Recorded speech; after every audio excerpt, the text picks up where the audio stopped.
Con 15 minutos damos la bienvenida a Adrián Castro, asambleísta por la provincia de La Suay. Doctor Castro, bienvenido. Quisiéramos conocer cómo se va perfilando la situación de aprobación sobre la ley para enfrentar el conflicto armado interno en la Asamblea tras las decisiones producto de los análisis que se dieron el día de ayer. Muy buenos días, Gustavo, Rosana, a todos los amigos de Antena 1 que nos están escuchando y nos están viendo a través de sus redes sociales. Bueno, sin duda es ya el tercer proyecto de ley económica urgente que llega a la Asamblea Nacional.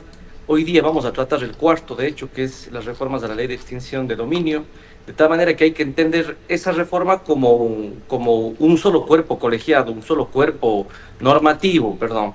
Y aquí hacer un análisis rápido sobre la necesidad de este proyecto. Primero, que contemple efectivamente el asunto del IVA, que bien acaba de comentar justo antes de empezar la entrevista, que no es otra cosa que subir el IVA a 1 punto y luego 2 puntos durante los siguientes 2 años de manera temporal.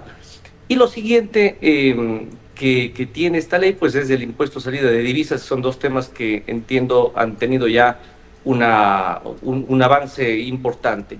Otras contribuciones que tienen que ver con la banca, con las cooperativas de ahorro y crédito que han sido abonadas el día de ayer a esa Comisión de Desarrollo Económico, según tengo entendido, pero falta todavía el segundo debate. Y el segundo debate de esa ley es, sin duda, aquel que nos va a permitir tener ya toda la recopilación de aportes que hagan las bancadas y los colegas asambleístas para tener definitivamente una ley. Lo que hay que evitar a toda costa es que la Asamblea no debata, que la Asamblea no llegue a consensos y que salga por el Ministerio de la Ley, que es lo que no se espera que suceda. Yo he visto cambios desde el día 1 en esta normativa y estoy seguro, estimado Gustavo, que esta no va a ser la excepción. Yo estoy convencido de que habrán acuerdos con las diferentes bancadas. Solo para hacer una reflexión, la mayoría de asambleístas y bancadas dijeron sinceremos, o dijimos desde un comienzo, sinceremos hacia dónde van estos fondos, van o no van a solucionar los conflictos de la guerra interna del país, y en esa medida el proyecto va ya enfocándose hacia eso, se está sincerando, se está detallando, de hecho, hacia dónde van a ir esos fondos, y con eso muchos de los colegas asambleístas que estaban en contra, hoy en día se han apegado, porque además sabemos que es un impuesto que se necesita en el país. Doctor Castro, muy buenos días, gracias por acompañarnos. Bueno, entendemos que usted está a favor de que se incremente el impuesto al valor agregado, por lo tanto su voto será para la aprobación de este proyecto de ley. Pero sería importante que usted pueda comentarnos cómo se percibe la coyuntura política, las negociaciones dentro de la Asamblea. ¿Usted prevé que efectivamente haya alguna reflexión de parte de los sectores políticos en la medida en la que se ha ido transparentando la información que ha motivado y ha promovido que este proyecto de ley se discuta? Sin embargo, hemos escuchado a la Revolución Ciudadana, al parecer ellos se mantienen firmes, es la primera mayoría dentro de la Asamblea Nacional. Al parecer el Partido Social Cristiano ha ido de a poco cambiando su posición, aunque le escuchamos al mismo líder social cristiano el día de ayer, Jaime Nebot, diciendo que no apoyan el incremento del IVA. Sin embargo, el día de ayer, en la discusión y la aprobación de este proyecto o la propuesta para el segundo debate dentro de la comisión, más bien el Partido Social Cristiano lo que hizo es abstenerse, aunque también el titular del legislativo, Henry Kronfles, asambleísta social cristiano, en algún encuentro con los medios dijo que no van a apoyar ningún incremento de impuestos. ¿Cómo analiza usted esta coyuntura dentro de la Asamblea, esta coyuntura política para la aprobación o no, el archivo o no de este proyecto? Y un tema que usted ya lo tocó, que realmente es lo que preocupa y que muchos advierten y alertan que podría darse, es que entre por el Ministerio de la Ley. Hace 2 semanas, los mismos asambleístas de esa bancada dijeron que si es que el IVA era gradual y si es que se hacía de la manera en que está escrita hoy, sí lo aprobaban. Hoy La que está Revolución así, Ciudadana. no, PSC. Al Partido Hoy Social en día Cristiano. que está escrito de esa manera, el día de ayer dijeron que van a pensarlo.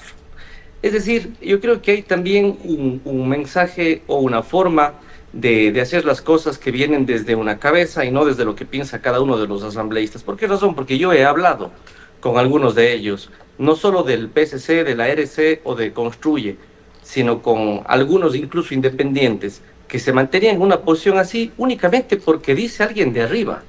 Pero cuando usted le pregunta directamente a ellos, dice, estamos de acuerdo. ¿Y por qué razón? Permítame razonar por qué estoy de acuerdo con esta medida. Primero, porque el país tiene un hueco de más de 5.000 millones de dólares. Eso para cubrir necesitamos de alguna manera financiarlo. ¿Qué está detrás de una guerra?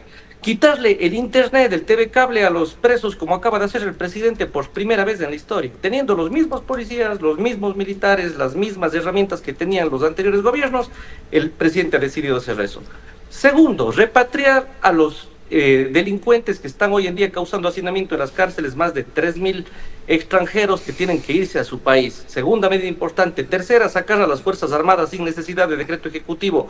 Cuarta, no consultar a la banca, consultarle al pueblo directamente a través de las preguntas que nos van a permitir tener mejores días para el país. Así tenemos que entender esto. Quinto, la ley de extinción de dominio que entra hoy. Las armas de los delincuentes pasarán a las Fuerzas Armadas y a la policía, y estoy proponiendo como iniciativa propia de este asambleísta que la maquinaria de la minería ilegal pase al gobierno central para la obra pública, e incluso se puede entregar a comodato a las prefecturas, a las juntas parroquiales, etcétera. Esas son las medidas que está adoptando este gobierno. ¿Para qué se necesita esta plata? Porque la guerra no tiene que estar entendida solamente como balas, solamente como cárceles, solamente como represión.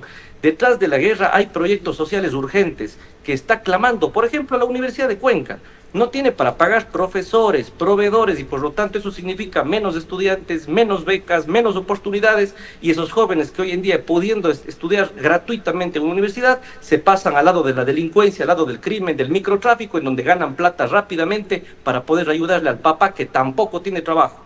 Entonces, la ley de hoy viene con con una forma de dinamizar la contratación pública, porque hay reformas a la contratación pública. ¿Qué es lo que mayor genera empleo en este país? La obra pública.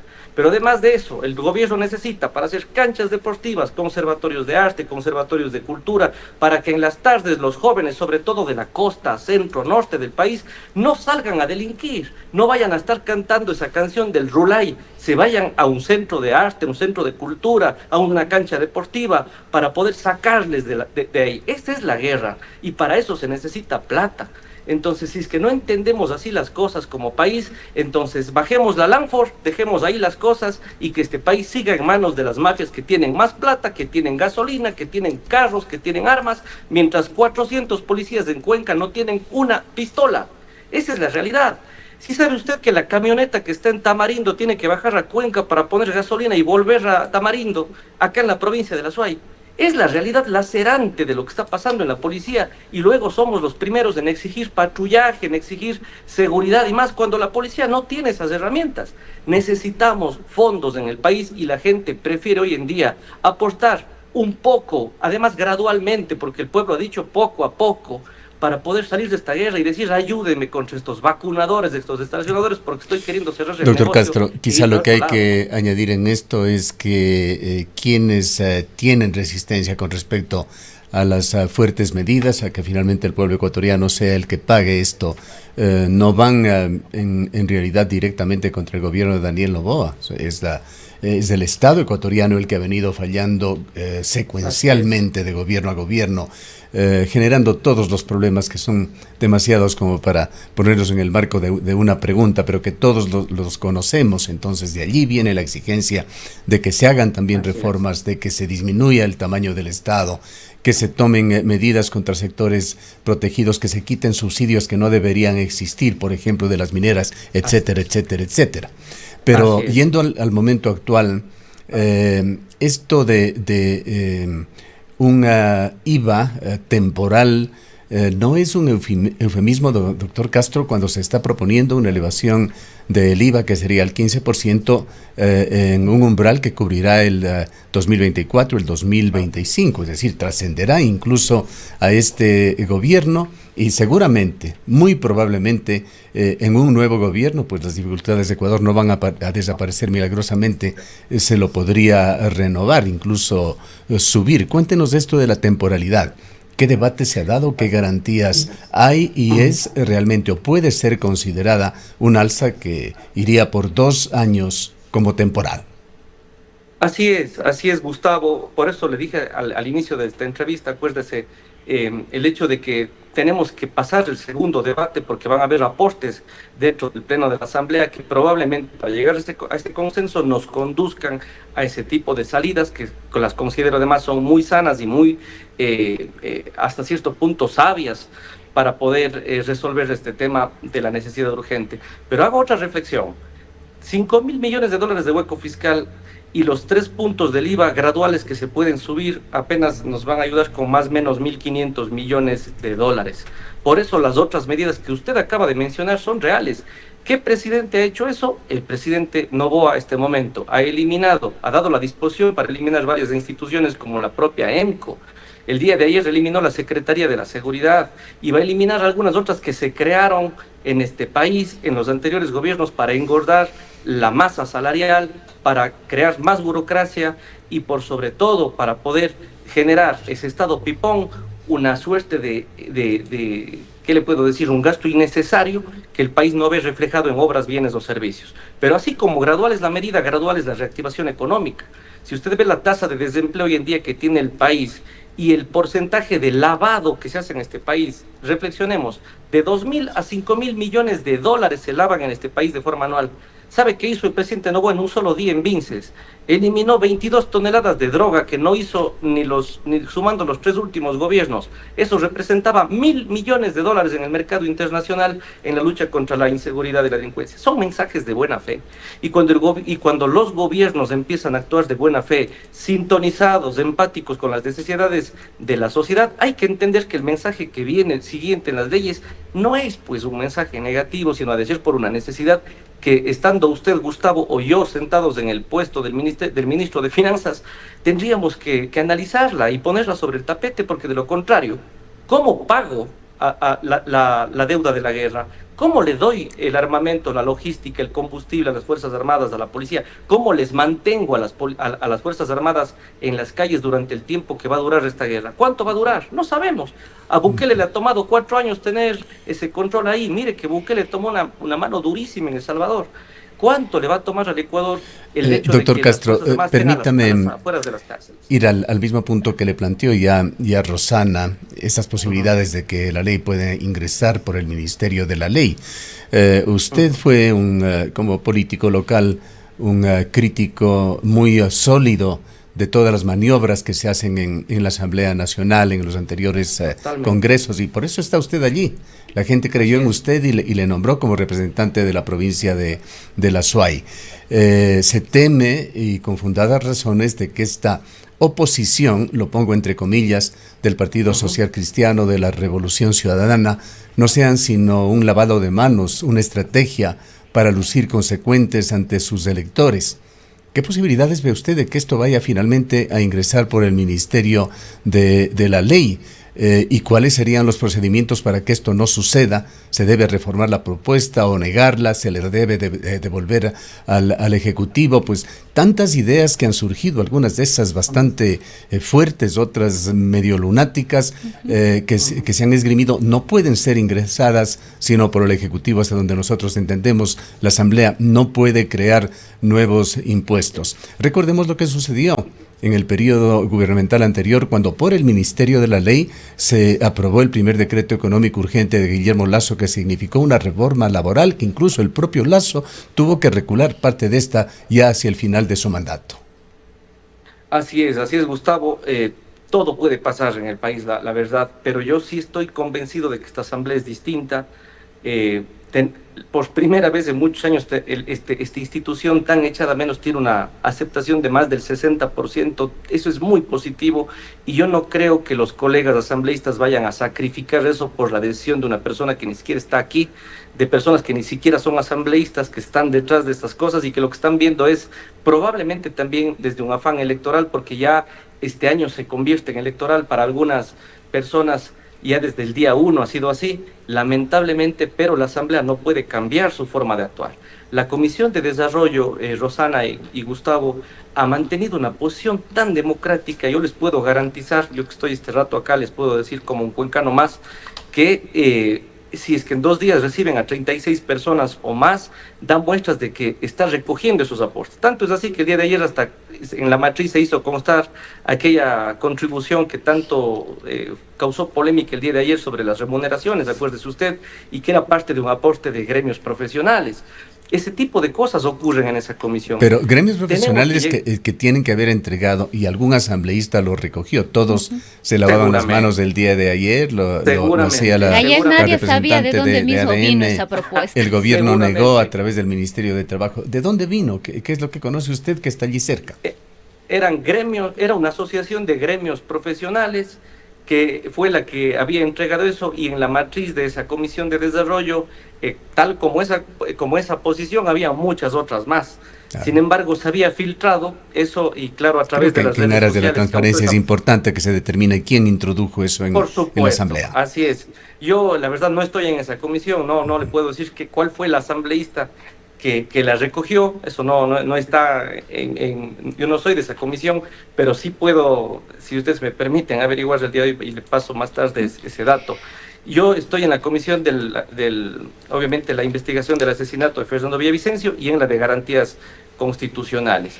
Pero le decía, Gustavo, hace un momento, estoy seguro de que esta asamblea no va a permitir que se salte ese debate que tanto hemos llevado desde el día 1. Habemos voces que estamos conversando con los colegas, insisto, yo he hablado con colegas de esas 3 bancadas y es impresionante, porque dicen estamos 100% conscientes y de acuerdo que necesitamos plata para el país, una inquietud. Pero tenemos una directriz, eso Adrián, es lo que dicen ellos. Una inquietud, ¿hay informes de minoría? Así es. ¿Cuántos informes de minoría hay? Informe de minoría por parte de la RC, tengo entendido, según lo que me comentaron ayer los colegas en horas de la noche.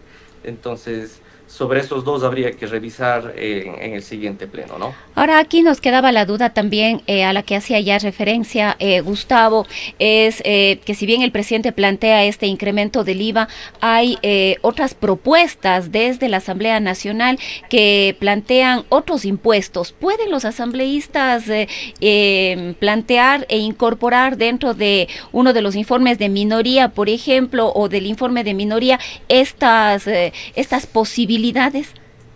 No, de ninguna manera. Yo soy abogado y les he dicho, cuidado se saltan o cuidado pasan esa línea. Sería el colmo que la Asamblea Nacional, que es la que hace las leyes, se salte la ley, pero no, todo eso es posible. No lo vamos a permitir. Todo, o sea, ustedes también han visto tantas cosas como yo, pero definitivamente sí hay quienes hacemos valer la voz también en la Asamblea y hasta cierto punto les hacemos razonar a algunos colegas. Son poquitos realmente los que a veces quieren hacer esas barbaridades. Doctor Castro, el tiempo es sumamente corto y quisiéramos dejar con una imagen más o menos clara para nuestros oyentes de todo lo que se propuso el día de ayer ya como aprobación para llevarlo al Pleno. Por una parte está lo del IVA, sobre el cual ya hemos hablado, pero también está la posibilidad de elevar al 5% directamente el impuesto a la salida de divisas, el impuesto sobre las grandes empresas, que deberá ser pagado en 2024 y 2025, que busca cobrar 3,25% retroactivamente sobre el ejercicio fiscal 2022. El impuesto especial sobre las utilidades netas de los bancos, que agradeceríamos nos indique cómo queda en la propuesta final. El IVA diferenciado del 5% para el sector de la construcción, y no sé si algo más hay para que usted se sirva explicar en estos últimos minutos, por favor. Usted lo ha dicho con claridad, Gustavo, se recogieron las peticiones a más de lo que es el IVA, el tema de las contribuciones especiales a lo que tiene que ver con las grandes empresas, de acuerdo a ciertos rangos que van a constar en el proyecto, y no solamente es a la banca, querido Gustavo, hace un rato usted decía el tema de las utilidades, sino además se incluyó a las cooperativas. ¿Por qué razón? Porque varios colegas asambleístas de Mentito, que es Bancada Construye, habían solicitado de que se incluya también, fíjese usted que se recogen criterios de todos ellos, que se incluya también a las cooperativas, porque hay algunas que efectivamente tienen capitales muy parecidos a los de la banca privada hoy en día, enormes cooperativas que bien pueden contribuir acá para que no necesariamente salga todo del tema del IVA. Pero insisto nuevamente, Gustavo, y la reflexión con la que debemos quedarnos todos es, ok, La guerra no es solamente esa batalla que se está librando la policía y Fuerzas Armadas, sino lo que tenemos que afuera en generación de oportunidades para educación y empleo, que es lo que traen este paquete de leyes económicas que tiene que ser entendida como una sola intención, como un solo cuerpo normativo. Tal como empecé la entrevista, quisiera terminarlo, ¿no? Que entendamos de esa manera la necesidad y que es la única manera en donde tengamos la paz de ver a las Fuerzas Armadas todo el tiempo ahí, haciéndose cargo de las cárceles, haciéndose cargo del control de las fronteras, de la búsqueda de la droga que está como la que encontraron en Vinces y otras, que es lo más importante para todos este momento y lo que nos va a dar un poco de tranquilidad. Pero sobre todo el mensaje final, esa austeridad que tiene que haber en el país a todo nivel y no solamente a nivel del gobierno central. Hay gastos infructuosos que tienen que ver con todo menos con lo que está pasando en el país y que está pasando en algunos municipios y prefecturas del país. Ya lo decían algunos periodistas a nivel nacional, Jorge, los gastos innecesarios, la excesiva publicidad, los excesivos gastos en fiesta y todo eso empaña la imagen de lo que hoy está pasando en el país. Prefiero donarle 20 camionetas a la Policía Nacional que hacer un concierto. Para Adrián, quizás yo sé que usted tiene premura en irse, nosotros tenemos premura en irnos a un corte, pero de manera muy concreta, usted habló de que se va a iniciar ya el debate respecto de la ley de extinción de dominio. Sin embargo, varios expertos coinciden en que estas reformas que se están tramitando dentro de la Asamblea Nacional incumplen todos los criterios que expuso ya la Corte Constitucional para negarle la pregunta al presidente de la República, Daniel Noboa. La Corte objetó que no se exija sentencia ejecutoriada, que no tenga prescripción y que sea para cualquier delito. Y se ha advertido y se ha alertado que todos estos temas que ya fueron vetados por la Corte están incluidos en el proyecto que se está discutiendo. No es tan así. Yo he revisado el criterio de la Corte, hace referencia a la ley de extinción de dominio vigente y precisamente para eso van enfocadas las reformas. Estas reformas fueron trabajadas de la mano de la fiscal Diana Salazar también, que necesita esta herramienta, y es una vía que separa totalmente lo que es la responsabilidad de una persona en la vía penal, que obviamente el origen o el uso indebido de ciertos bienes que están destinados hacia el narcotráfico. Es una medida que funciona en Colombia tal y como está concebiéndose o que se está yendo a presentar aquí en el Ecuador. Sin esa medida no va a ser posible que se extinga un solo bien en el país. Yo quiero explicarlo así de diáfano porque si es que no se aprueba el texto de esa manera, esta ley no vale para nada. Para nada, y lo digo como abogado también, porque es imposible que pueda usted extinguir el dominio de un bien si es que dejamos la ley actual, que además no ha tenido un solo bien extinto hasta este rato, si es que se la plantea de esa manera. Todo lo contrario, yo estoy solicitando, y voy a hacerlo, hoy día voy a hacer mi intervención y voy a entregar por escrito, que también la maquinaria de la minería ilegal sea extinta de esa manera y pase a manos del Estado y de los gobiernos provinciales y juntas parroquiales del país. Bien, porque no puede ser posible que lance una bomba a la maquinaria, es algo absurdo, pues. Y hemos visto por cámaras de drones cómo destrozan una retroexcavadora, un tractor, una volqueta cuando pueden pasar a la obra pública. No vamos a permitir que eso pase. Esa herramienta necesita la fiscal Diana Salazar y el gobierno lo que ha hecho es presentar esa propuesta y necesita el apoyo de nosotros para que eso pase. Eso no está destinado a la gente común y corriente, al ciudadano que ha ganado bien sus bienes, al que puede demostrar cómo ha comprado su casa, su hacienda, su carro, lo que quiera. Eso no es para el ciudadano honesto, es para el que no pueda justificar por qué tiene esas grandes mansiones, esas piscinas, esas cosas que uno no entiende, cómo pueden tener sobre todo ciertos funcionarios públicos que están dentro de estas mafias organizadas y que quiere combatir el gobierno a toda costa. Doctor Castro, hay que esperar que esta propuesta de financiamiento, volviendo al tema del IVA y esta propuesta para financiar el conflicto armado interno, sea bien modulada, bien meditada, que se la apruebe con ponderación para el momento que vive el Ecuador, pero que no vaya a quedar en la retina de los ecuatorianos como un paquetazo carnavalero. Ojalá no suceda eso. Que sí. Quisiera en esta parte ya final, doctor Castro, tratar un tema de carácter local. Usted conoce que no ha cambiado absolutamente en nada el tema de las carreteras en la provincia de La Suay. Nos viene ya la época lluviosa. El subsecretario Zonal 6 dice que le tomará 2 meses más a esta secretaría y al gobierno estudiar la propuesta hecha por los GATS provinciales de Azuay y Cañar para hacerse cargo de 3 carreteras y con ciertos condicionamientos como una semilla, un inicio de parte del gobierno. Pero el ministro Roberto Luque no se da por entendido. Ha visitado más de media docena de provincias del país para evaluar la vialidad. No lo ha hecho en la provincia de El Azuay.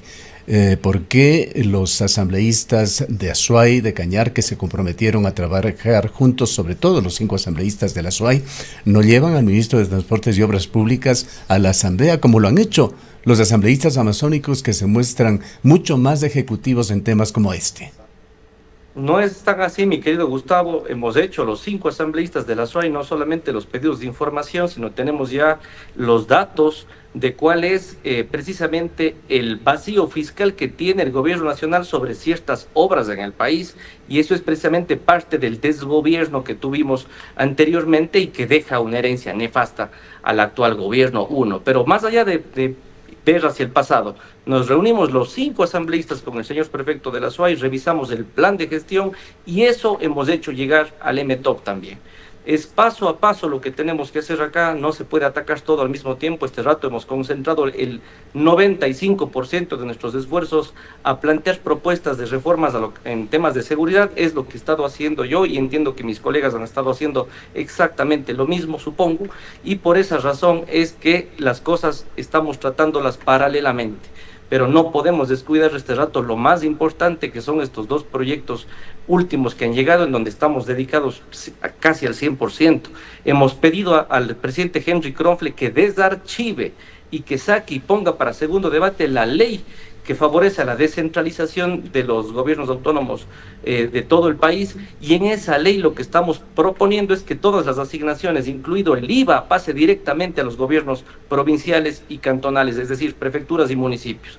No nos hemos dormido, estamos trabajando más bien juntos, no nos hemos separado para nada y estamos con una visión siempre de unidad en lo que tiene que ver con los asuntos de la provincia. En otros podemos discrepar, como no puede ser de otro modo, pero eso no nos hace ni malos ecuatorianos ni lo que sea.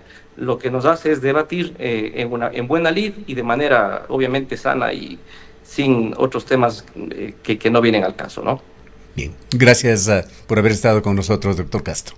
Gracias, querido Gustavo, Rosana, que tengan un lindo día, y a todos los amigos también un saludo cordial a la distancia. Declaraciones del doctor Adrián Castro, asambleísta por la provincia de La